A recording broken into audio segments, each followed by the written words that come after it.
Imagine standing on the edge of a legacy, where every choice could either protect or destroy a family empire.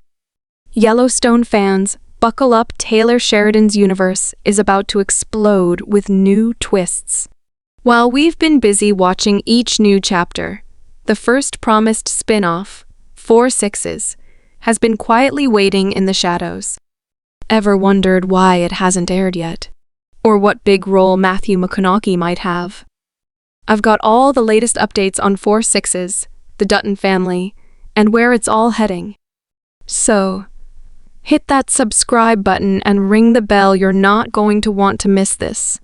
Now, let's get into it. As you all know, Yellowstone is coming to an end, with its final episode set to release in November 2024. This follows a lot of buzz about Kevin Costner's departure from the series. The drama surrounding Costner reportedly began with scheduling conflicts and a disagreement over the time commitment he would need for the final season.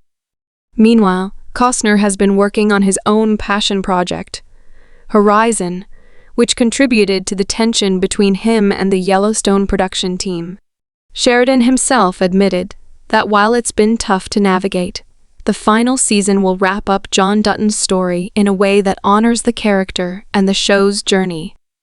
All things considered, many individuals are thinking about what's next for the Dutton family.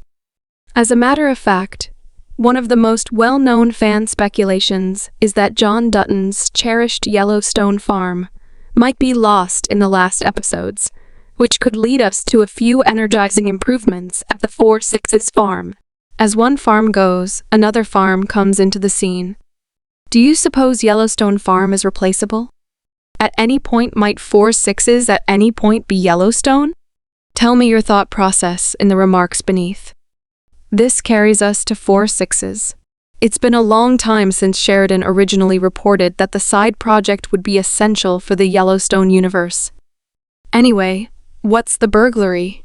The postponement is by all accounts attached to the sheer number of other Yellowstone side projects Sheridan has been shuffling, including 1,883 and 1,923, as well as the forthcoming series, The Madisons. The last time of Yellowstone itself has taken surprisingly lengthy to wrap up, probable pushing back 4 Sixes. Also, Costner's flight caused rescheduling issues that impacted the whole presentation setup. With 1,923 Season 2 and The Madisons additionally underway, it's nothing unexpected 4 Sixes got pushed back. By the by, in the background, bits of hearsay recommend that 4 Sixes will make up for the shortfall left by Yellowstone's finale, with a provisional delivery expected in mid-2025. Is it true that you are confident that we'll see 4 Sixes for genuine one day? Or would you say you are gradually losing trust? Tell me in the remarks underneath. With the chance of the Yellowstone farm being lost in the last episodes, a significant number of us are conjecturing about where a portion of the characters could wind up. There's no rejecting that Beth and Tyr are fan most loved characters, and many accept they could move to the 4 Sixes farm to begin another section. All things considered, Beth's dependability to the Dutton inheritance could drive her to remake on various land, and Tyr, being the cowpoke he is, could track down another home at 4 Sixes. This would likewise permit the two to proceed with their story, regardless of whether Yellowstone reaches a conclusion. The 4 Sixes farm gives the ideal setting to their coarse, practical characters. Besides, we realize that Sheridan needs to give Beth and Rip their own side project series. What preferable setting over the 4 Sixes farm for such a side project? Since Kelly Riley and Cole Hauser are known for their high installment requests, it could seem okay to try not to lease a pristine farm in Montana. All things considered, 4 Sixes has a place with Sheridan himself, so there's no worry about lease there. Might you want to see Beth and Tyr at the 4 Sixes farm?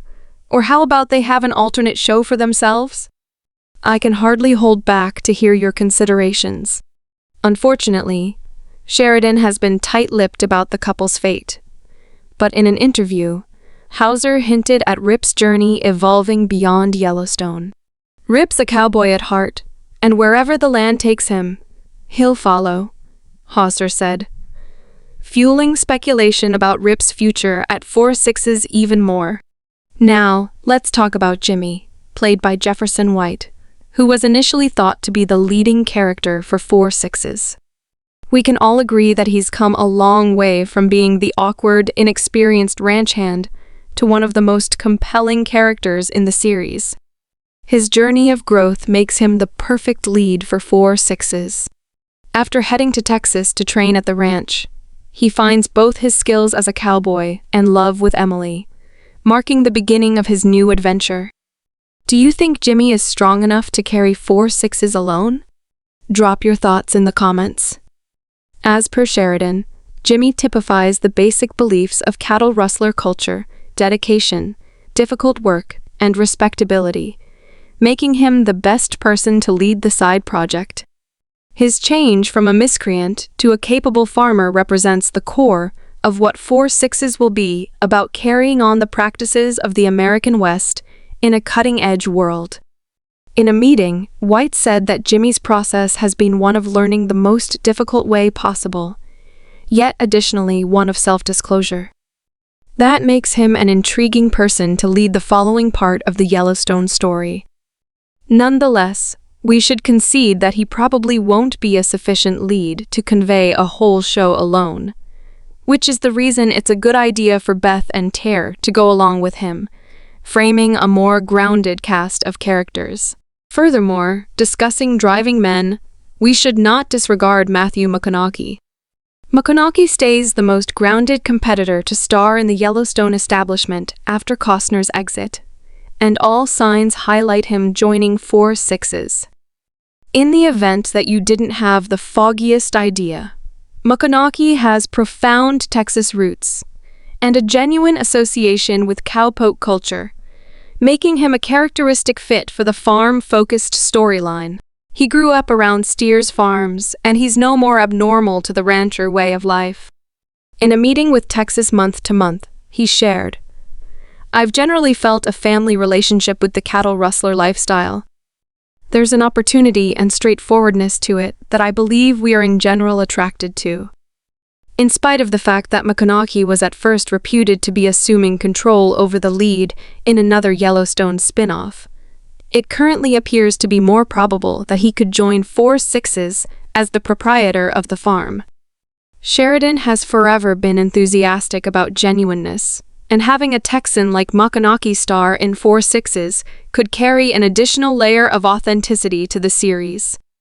In addition, with his star power, McConaughey could assist with cementing 4/6 as the following success in the Yellowstone universe. In spite of the fact that he presently can't seem to agree with Sheridan on compensation, it appears as though not entirely set in stone to persuade him to join 4/6 somehow. So while 4/6 simmers on the horizon, there's no shortage of Yellowstone excitement ahead. With 1923 Season 2 and the enigmatic new spin-off The Madisons, Taylor Sheridan is laying the groundwork for an epic cross-generational saga that'll keep us guessing about the Dutton family's legacy. Which of these new series are you most fired up to see? Drop a comment below, I'd love to hear your thoughts. And don't forget to like, subscribe, and ring the bell so you're the first to know as this universe expands. To get a sneak peek at what's coming in the Yellowstone finale, go ahead and click the video on your screen. You won't want to miss it.